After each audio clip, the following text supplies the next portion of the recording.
ফ্যাসিবাদ পরাজিত হয়েছে, ফ্যাসিবাদ যে কোনো সময় আবার ফিরে আসতে পারে। আমরা সেই রাস্তা যেন তৈরি করে না দিই। আজকে আমরা দুর্ভাগ্যজনক ভাবে এমন কতগুলো কাজ করছি যে কাজগুলোর মধ্য দিয়ে কিন্তু ফ্যাসিবাদের ফিরে আসার সম্ভাবনা অনেক বেড়ে গেছে। কাল রাতেই আমাকে কয়েকজন ফোন দিয়েছে, তাদের একটাই মাত্র লক্ষ্য প্রশ্ন যে ইসকনের ব্যাপারে আপনারা কি করছেন। এই প্রশ্নটা অত্যন্ত একেবারেই আপনার উদ্দেশ্য প্রণোদিত একটা অবস্থা তারা তৈরি করতে চায়। সেই অবস্থা নিয়ে প্রথমবার ফেল করেছে, এখন আবার নতুন করে আবার সেই অবস্থা তৈরি করতে চায়। এটা আমাদেরকে সজাগ থাকতে হবে। আমি আমার তরুণ ভাইদেরকে বিশেষ করে আহ্বান জানাবো যে আপনারা অনেকটা দায়িত্ব নিয়েছেন, দায়িত্ব এসেছে, এই দায়িত্বটা কিন্তু দায়িত্বশীল ভাবে পালন করতে হবে। আমি ধন্যবাদ জানাই আমাদের ছাত্র জনতাকে, বিশেষ করে ছাত্রদেরকে, যে তারা এই সুযোগটা সৃষ্টি করার ব্যাপারে দীর্ঘদিনের যে আন্দোলন সংগ্রাম তাকে সঙ্গে নিয়ে তারা এটাকে সম্ভব করেছে।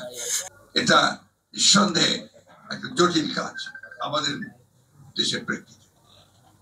সেই কাজটাই আমাদের করতে হবে।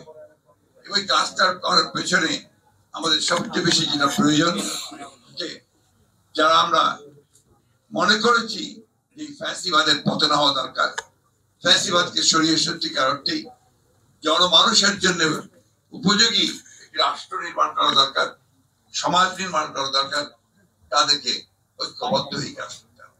এই যে এতদিন ধরে যে কষ্ট, যে পরিশ্রম, ত্যাগ, যে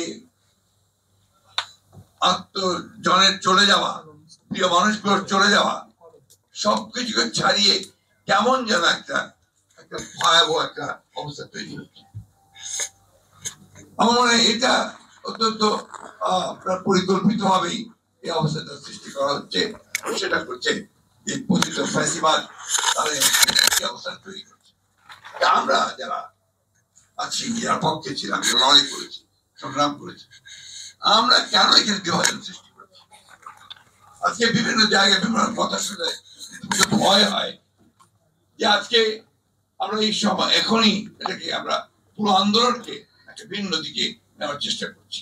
আমি খুব, আমার কাছে যেটা মনে হয় আমি সেটাই বলছি, খুব স্পষ্ট। আমাদের তো লক্ষ্য এখন একটাই হওয়া উচিত, সে লক্ষ্যটা হচ্ছে আমরা একটা সত্যিকার অর্থে গণতান্ত্রিক রাষ্ট্র নির্মাণের জন্য যে সংস্কারগুলো প্রয়োজন, সেই সংস্কারগুলো ন্যূনতম করে আমরা একটা সেই ধরনের একটা রাষ্ট্র গঠন করার জন্য নির্বাচন করে একটা পার্লামেন্টে যাই।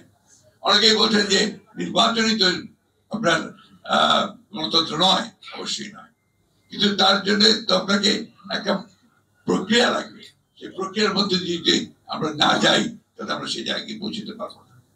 আমরা এই জন্যই আমি খুব মোটা দাগে যেটা বুঝি সেই কথাটা বলছি, যে আমাদের মনে হয় যে আমাদের সকলেরই এখন যেটা উচিত যে অনৈক্য সৃষ্টি না করে ঐক্যের মধ্য থেকে আমরা যে সুযোগটা সামনে পেয়েছি সেই সুযোগটাকে কাজে লাগিয়ে অন্তত আমরা কিছুটা হলেও সামনে এগিয়ে যাই।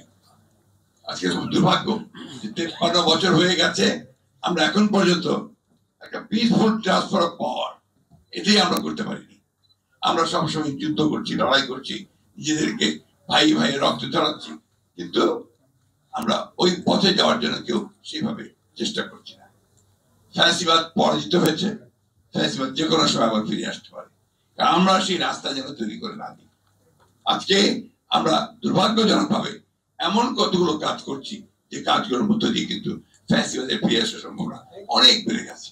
এখন আপনারা জনগণকে সঠিকভাবে তাদেরকে উদ্বুদ্ধ করুন, অনুপ্রাণিত করুন, এবং যে পথে আমরা যেতে চাই সেই পথে যেন এগিয়ে যেতে পারি। সবার মত যে এক হবে তা তো না, আমাদের ভিন্ন ভিন্ন মত থাকবে।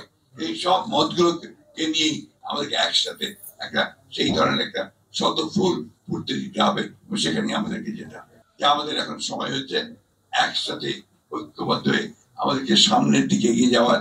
সেই যাওয়াটা হচ্ছে একটা গণতান্ত্রিক লিবারেল ডেমোক্রেসির পথে এগিয়ে যাওয়ার।